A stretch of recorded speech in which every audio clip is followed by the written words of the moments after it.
नंद वंश के समय मगध बहुत शक्तिशाली राज्य था, लेकिन प्रजा नंदों से असंतुष्ट थी।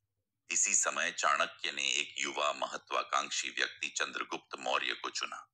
321 ईसा पूर्व में नंद वंश का अंत कर चंद्रगुप्त ने मौर्य साम्राज्य की स्थापना की। चंद्रगुप्त का शासनकाल मौर्य वंश की नींव था। उन्होंने धीरे धीरे पूरे उत्तर भारत को अपने अधीन कर लिया। 305 ईसा पूर्व में सिकंदर के उत्तराधिकारी सेल्यूकस निकेटर से युद्ध हुआ। अंत में समझौता हुआ और सेल्यूकस ने अपनी बेटी का विवाह चंद्रगुप्त से कराया। चाणक्य ने शासन व्यवस्था के लिए अर्थशास्त्र नामक ग्रंथ लिखा। चंद्रगुप्त ने जैन धर्म अपना लिया और जीवन के अंतिम समय में श्रवण बेलगोला कर्नाटक चले गए, जहां उनकी मृत्यु हुई।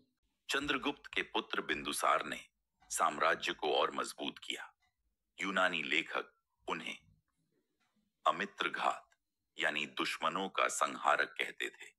उनके समय साम्राज्य दक्षिण भारत कर्नाटक तक फैल गया। बिंदुसार के समय यूनानी शासक एंटियोकस I से राजनयिक संबंध बने। बिंदुसार के बाद उनका पुत्र अशोक गद्दी पर बैठा।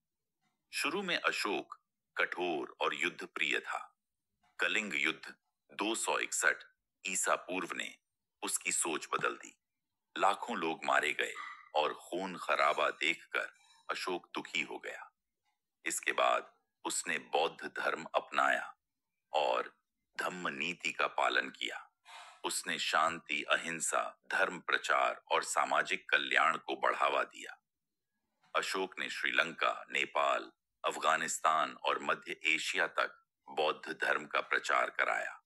उसकी शासन व्यवस्था का प्रमाण हमें अशोक स्तंभ, शिलालेख और अभिलेखों से मिलता है। अशोक का प्रतीक सिंह स्तंभ आज भारत का राष्ट्रीय प्रतीक है। अशोक के बाद साम्राज्य कमजोर पड़ने लगा।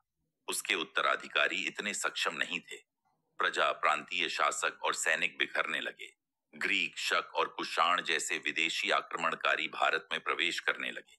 अंत में 185 ईसा पूर्व में पुष्यमित्र शुंग साम्राज्य का सेनापति ने अंतिम मौर्य राजा बृहद्रथ की हत्या कर दी और शुंग वंश की स्थापना की। मौर्य वंश भारत का पहला सबसे बड़ा केंद्रीयकृत साम्राज्य बना। इसकी प्रशासनिक व्यवस्था जैसे चाणक्य की नीति उन्नत थी। इस दौरान व्यापार, कृषि और सिंचाई व्यवस्था का विकास हुआ। इस समय बौद्ध धर्म का विश्व भर में प्रसार हुआ। इसे भारतीय इतिहास का स्वर्ण अध्याय माना जाता है।